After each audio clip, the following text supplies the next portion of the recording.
Welcome back to the channel. I'm Foreman and I'm going to be telling you why your pension is failing. So if you're interested, make sure to tune right until the end. I'm going to be showing you my personal pension with a specific example being Nest. I'm going to be showing you the faults of a platform such as this and how you were able as an individual to improve upon these faults, avoid the potential mistakes, and therefore have a larger, hopefully, retirement pot in the longer term future. So without further ado, if we dive into my pension pot, as you can see here, I've got £820.50 with Nest. You can see my contributions, you can see it from employers, etc. This isn't important, but do note, look how I'm invested in the Nest Sharia fund. Initially, when you join a platform such as Nest, they will invest you in a fund that is not for your own good. They suggest here that what they do is they invest their members' money in the retirement date fund, which matches the year that they think they'll retire. So once again, a guess. This may suggest, oh yeah, you might retire at the age of 55, or they might try and suggest, yeah, you're going to retire at the age of 2067, for instance. It's pretty darn ridiculous. However, that's very easy to change. What you will know is that they have 4 phases: foundation, growth, consolidation, and post-retirement. Now, for those of you that are a little bit more seasoned in the markets, you might be wondering, what is foundation? And they actually break it down here. They say that it's approximately 5 years, that it outperforms inflation after charges, that it promotes confidence in saving and minimizes the impact of investment shocks. Furthermore, they say that it aims to help younger members develop a pension saving habit by steadily building their pot and avoiding very sharp falls in value. However, I personally feel that at a young age, especially when you will not be able to withdraw any of this money by at least 55 or 57 after 2028, a young person is therefore well suited for volatility. If their stock portfolio falls by 60% for whatever reason with Nest in the first 5 years, it wouldn't matter because they have a lifetime of career earnings ahead of them, and also they have plenty of time for the markets to recover. There is some merit to what behind Nest are saying here, where they suggest that it's good, so therefore they can make the money feel more disjointed, so they can save up a large enough pot and then see the volatility. However, they're missing out on such an important phase, and they say, oh, it's approximately 5 years. If you would think about the idea that usually a person is auto-rolled in a pension at the moment, as of 2022, at the age of 22, then we're going to see a lot of people that are at a very young age taking advantage, that are auto-enrolled, that are going to see their pensions barely grow because they're not going to be earning much in terms of contributions, nor are they going to be generating much value through investment returns either. I, for myself, at 22, if I was auto-enrolled onto this, it suggested, and I'm not sure what this was on a Reddit post, which I will show you later, that they would hold this in a foundation phase until the age of 30. I would have lost out on 8 years. It says approximately 5 years, but what is the average age they are talking about from this? Now, they say here, and very annoyingly, they've covered up the chart because it doesn't quite show you, but it says from 46 years plus. Actually, if this is a video, we can see here that it was going from about 46 to 37, suggesting that, yeah, at the age of 22, they're going to keep you in a foundation phase for a long while. And I think this comes down to optimizing your pension. You should know what you hold, because at the moment, if you've not checked your pension, where is it invested? A lot of people have told me, yeah, I have a pension. Yeah, it's building up quite well. And I go talk to them. What about the stock market? Do you invest in any stocks? They're like, no, that's gambling. I would never do that. Yet again, they're holding a pension invested in the stock market. When I tell them about that, they seem a bit shocked. Oh, but my pension's on this, and that. Well, great. It's because it has been invested for a longer period of time, at which point, over an average period of 15 years or more, the stock market will generate, on average, returns of roughly 8% per year. But on average, meaning it can be up and down as much as 20 to 30% or even more each and every year. So knowing what you hold is important, where they will then move you into the growth phase. But let's ignore that and let's go back to fees in a second. In my retirement pot here, we can see that I'm holding the Nest Sharia fund. So hopefully I should be able to click into the retirement pot, and don't get me wrong, the website is extremely slow, and see a fund breakdown. And all it says is the amount of value. Do you see how difficult it is right here for me to find out what I'm actually invested in? Because for some reason, it just shows me the amount I've got. So if I go to read more, I want to see how your investments are affected, blah, blah, blah. Not helpful. You go back a page, which is not even going to let me do very effectively.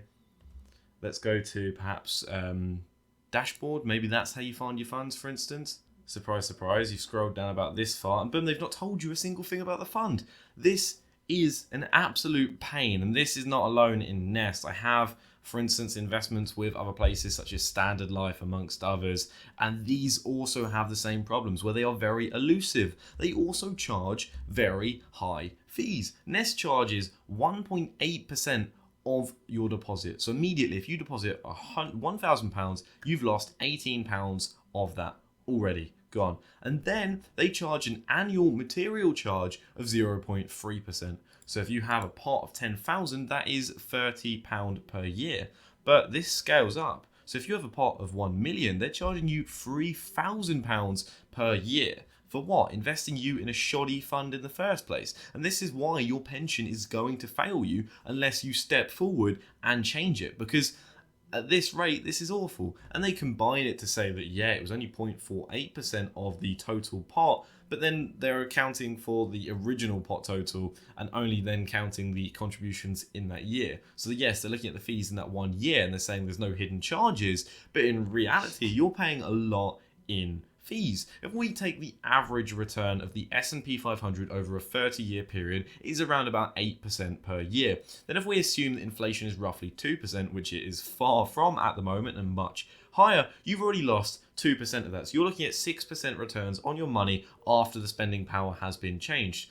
Then if we take away the fees that Nest charge, which is 0.3%, but you've also got the charge on deposit of 1.8%, you're eating into that return even more, so that your investments over the longer term are going to be even worse. But you might be telling me, okay, look, I'm with Nest Pension, but I can't do anything about it. My employer only uses Nest Pension. And this is where things get a little bit more complicated, and where I personally had opened a SIP, or a standard self-invested personal pension. With a SIP, you have very similar capabilities, except typically the fees are a lot lower and you have a lot more control over what you're invested in. Because if you don't have control or you don't have knowledge of what you're invested in, then you're effectively asking for your money to be thrown away. Yes, you can invest your money in index funds. Yes, you do not need to do much research to put yourself in a well-diversified global stock market fund, but you don't exactly know where Nest funds are going. For instance, you may not have known that, as I said earlier, that their foundation period means that you're holding a lot more cash,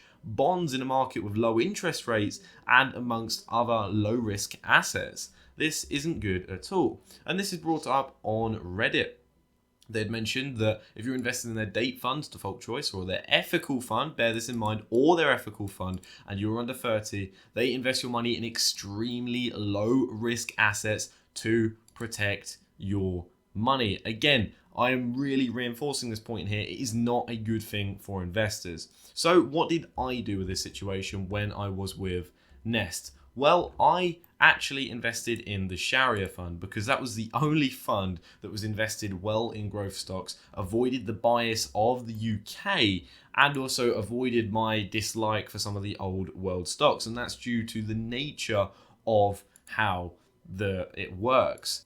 And then once you have picked a fund, and to be honest, it's very difficult to find the fund details because it is a labyrinth of a website of an old world business that really should not be around in this day and age. I encourage competitors to come along and take this. Obviously, this is the National Employment Savings Trust, and this isn't going anywhere anytime soon, and many employers will use this, but I do hope to see a rise and an abundance in the use of SIPs, because things like this are completely old world and a terrible system for those that are invested. Which brings me on to optimizing your pension. In optimization, that is where you can really reroute these failures and turn them into something that will be much more attractive for the longer term period of your investments. As you would likely know, the longer you're invested, the lower the risk in the markets. So therefore, you don't have to be in necessarily risk averse investments, but that doesn't mean you have to be chasing high risk, high reward investments either. There is a balance to be found and a stomach for volatility that only you will be able to identify. In order to do this, you'll need to maximize your contributions. This means that if your employer offers a pension contribution bonus, take it and put as much as that you can sustainably put into this. If your employer says, look, we're going to give you 4% if you deposit 5% or more of your salary, then that 4% is effectively free money. When you plus the tax contributions which are taken off of your deposit as well, there's even more. So it is certainly worth considering. And you've also got to look for low fees. You've got to avoid places like Nest. Realistically, it's very, very difficult to transfer out of Nest. I know that myself as I'm trying to transfer from them into my Freetrade SIP. However, this has taken over a month so far, and credit to Freetrade, they have been chasing this non-stop. When a company like Nest takes over 2 weeks to respond to your message saying you've not sent a form so that I can transfer it out, they are clearly of a lower quality. But this is not just on Nest. This is how a lot of pension providers work in this day and age, where it is all about improving it and doing what you can do best to improve your pension for the longer term. Know your investment, maximize your contributions, look for low fees and a good platform to use, as well as depositing as much as possible. And then hopefully at the later stage of life, you will have a more substantial pot to sit upon in retirement. And in fact, if I take us to a compound interest calculator, let's have a look here, go back to full screen. Okay, so let's say your initial balance, let's just say it's £800 like it is in mine, not 8,000. Your interest rate is 8%, right? This is your average market return of the S&P 500 over 30 years. So in that regard, I'm going to put 30 years there. The compound interval is yearly because it's once a year. You're only getting 8% return each year on average. And let's say your regular deposit is £500 a month, which is quite high. I don't deposit that much in my pension, but I do in my more than that in my normal investments. Over this time period, you can see that you will have earned over this time by depositing £6,000 a year, starting with 800, you would have £712,000 from £180,000 in contributions. However, if we dive into this and let's say, okay, look, inflation, that takes away some of this. Let's average Nest fees to 1% because I, for instance, Standard Life charge me 1% on my funds. So we'll say, look, an interest rate of 5% each year compounded. I think that's fairer, and inflation is certainly higher than 2% at the moment. I believe in America it's 6 or 7%, and the UK is about 5%. So already there, a lot of that would be wiped out. And now, remember how it was 712,000 after 30 years? Now look, you'd only be sitting on 411,000. And if we consider the fact for the first 5 years, you're not going to have fuck all in your pot because you're just saving as much as you can. So in reality, you shouldn't even start this graph on the screen here until about approximately 5 years in, to which you've now no longer, you've got your deposits, you've got about £25,000 in there, but you've not had any interest on your investments whatsoever. It's going to take a lot longer for wealth to build, and time is of the essence. Even at this 5% interest rate, let's say you invest for 40 years, which may be the time of retirement. Since I'm 22 now and 62, that'd probably be the minimum age to retire. See how that's changed again to 747,000, because time is the thing that we all share and the one thing that can keep us and our portfolios growing over longer term. Let's say, let's compare that back to the average rate of the markets. You've got £747,000 compared to 1.6 million. That is more than double what it was before, and that shows you how much optimizing your pension for the longer term can really be impactful in creating a meaningful retirement pot, and therefore having a more perhaps fulfilled life as it comes to the later stages. Yes, they've also mentioned that they do change it according to that. It goes through the growth phase for approximately 30 years, so that's great. But look at their focus on the goals here, where it says they're targeting investment returns greater than inflation plus 3% after covering scheme charges. So in fact, if we go back to the calculator here using Nest as a specific example, they're saying your interest rate, once we've taken into account inflation, so this is how much with today's money it'd be worth in the future, even their growth period of 30 years, for instance, and let's leave the same stats, they're saying that, yeah, you're going to be sitting on a pot of £291,000. You've not even doubled your money over 30 years. That is ridiculous to me, and it really shines a point which I've been making this whole video. Check your pension. If you can't tell me what you're invested in right now, then you need to really go in and look at your pension. Stop putting it aside, because the longer you leave it, the longer it does absolutely fuck all. If you'd like to know how to make £1,000 a month in dividend income, then click the card at the top right of the video. Thank you for watching. I'm Foreman. Have a fantastic day.